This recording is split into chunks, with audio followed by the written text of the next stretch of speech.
Presidente, è soddisfatto dell'incontro? I rapporti sono migliorati con il Ministro? Beh, penso sia stato un primo incontro, sicuramente quando ci confronta è un passaggio positivo, dopo dobbiamo ovviamente vedere i risultati. Abbiamo fatto presente le criticità di Regione Friuli Venezia Giulia, cosa abbiamo fatto col patto con lo Stato durante il precedente governo, dove c'è stato un netto miglioramento, però il percorso da fare, la strada da fare è ancora molta, quindi ci auguriamo che già nei primi mesi del prossimo anno, come concordato col Ministro, possiamo intraprendere la strada per siglare i nuovi patti che partiranno dopo il 2021. È fondamentale perché oggi c'è una disparità enorme della nostra regione rispetto alle altre speciali. Evidentemente, dico con chiarezza, le altre speciali sono riusciti a trattare meglio di noi negli anni passati. Noi soltanto dallo scorso anno abbiamo incominciato questo percorso di netto miglioramento con un risparmio in 3 anni di 843 milioni di euro. Quali sono i dossier aperti con il Ministero di cui avete parlato oggi? Si è parlato di caserme, si è parlato...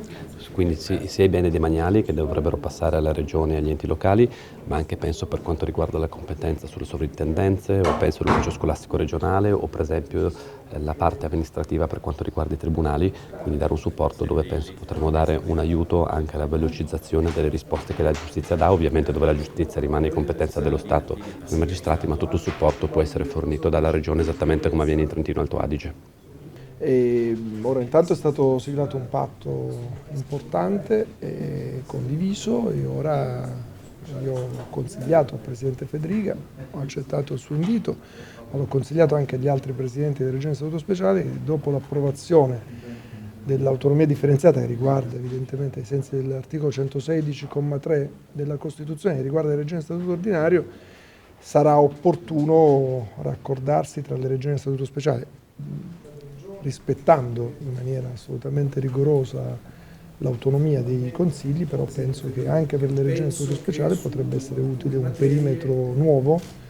che rispetti la Costituzione ma che consenta un'omogeneizzazione di molte opportunità e anche delle regole finanziarie. Secondo me è un tema delicato che possiamo affrontare, abbiamo il dovere di affrontare, ci sono tutte le condizioni. I presidenti delle regioni a statuto speciale sono sul tavolo delle regioni a statuto ordinario sull'autonomia differenziata perché io penso non solo che sia utile, non solo perché stiamo passando attraverso la conferenza Stato-Regioni per l'accordo, ma perché alcuni degli effetti dell'autonomia differenziata saranno indiretti ma toccheranno anche le regioni a statuto speciale. A maggior ragione subito dopo, quindi a partire da gennaio,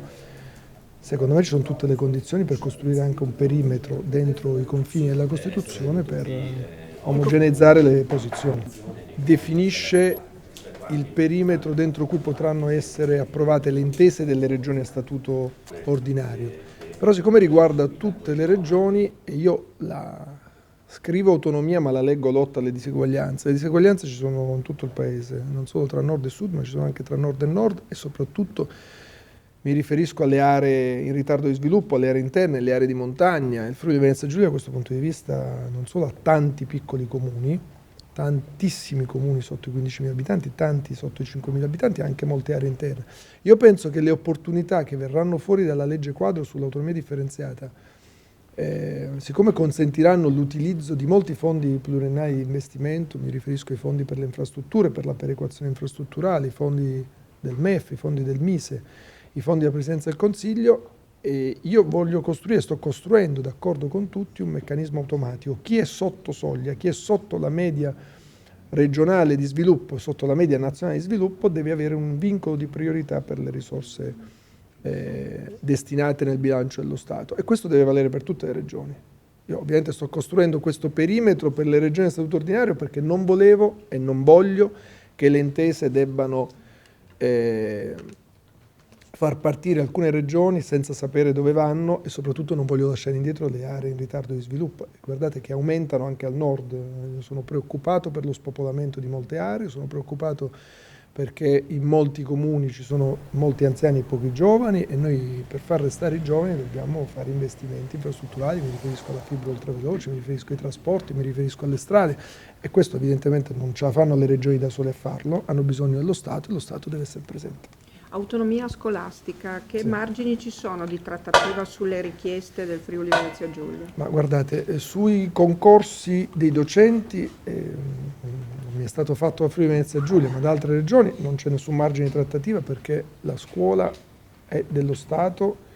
e ha un profilo unico ed è giusto così ed è scolpito nella Costituzione. Su alcuni temi, mi riferisco alla continuità didattica, che è un tema che sta a cuore a tutti, nel senso che tutti vogliamo che i docenti restino dalla prima elementare alla quinta elementare, dal primo anno del liceo alla maturità seguano il percorso degli studenti, fino all'organizzazione su alcuni aspetti che per me sono fondamentali. Penso alla decisione di chiudere o meno un plesso, una scuola in un piccolo comune. Stiamo ragionando con il Ministero, con il Ministro Fioramonti, se a fronte di un concetto chiaro, cioè che la scuola è nazionale e resta unica, si possano concedere la possibilità ai presidenti, cosa che io condivido, di definire per esempio il numero minimo di studenti in una scuola, in una classe, e dentro un range che si definisce al centro. Io penso che abbia molto senso. Ha più informazioni un sindaco, un presidente della regione, che è certamente un dirigente del Ministero, su quanti debbano essere gli studenti in una classe. Certo, oggi è assurdo dire a Roma ho una classe di 22, 23 o 25 oppure chiude un plesso, e quindi bisogna costruire un meccanismo che consenta a tutti di ritrovarsi. Quindi sì su alcune cose organizzativo-gestionali, no ad una scuola che cambi profilo, ma non lo dice Francesco Boccia o